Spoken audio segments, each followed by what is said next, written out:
Bonjour, alors si vous regardez cette vidéo, c'est que vous avez envie d'en savoir plus sur les astuces sur Premiere Pro. Je vais vous montrer dans cette vidéo tous mes petits secrets de fabrication pour monter les tutos que vous venez de regarder en entier, bien sûr. Alors première chose ici, vous voyez que j'ai dans My Rush 2 rush son. Parce que quand j'enregistre mon son, il y a toujours une version qui a 6 dB de moins au cas où je me mette à hurler dans mon micro.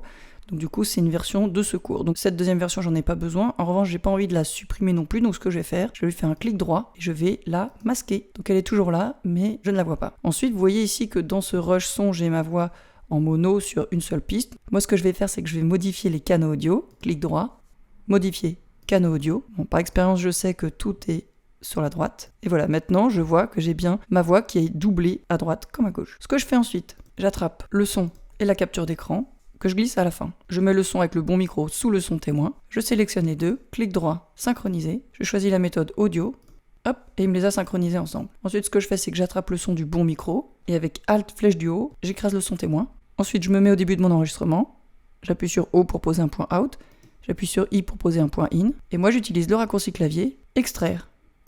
Hop, et là c'est propre, et je peux commencer. Donc en général, je fais lecture.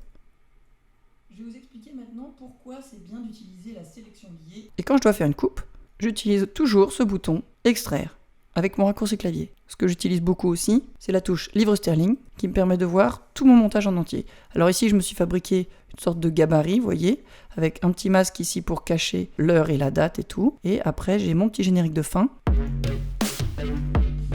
Et à la fin de chaque vidéo, je remplace cette image par la dernière image de ce que j'ai enregistré.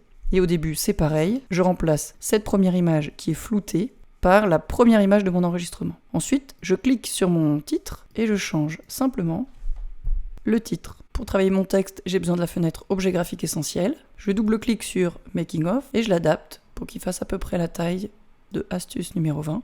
Voilà.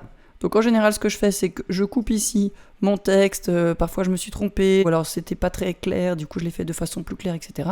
Une fois que mon montage est prêt, que j'ai tout coupé, je fais commande X, Alt, commande V, et ça le colle ici. Ensuite, en général, j'attrape la fin de mon montage, et je le colle. Et au début du plan, c'est pareil, même à la tête de lecture ici, je sélectionne cette coupe, et j'appuie sur E pour que mon cache soit bien étendu là où il y a ma tête de lecture. Et là, vous voyez, j'ai bien un cache qui va courir sur toute ma capture d'écran.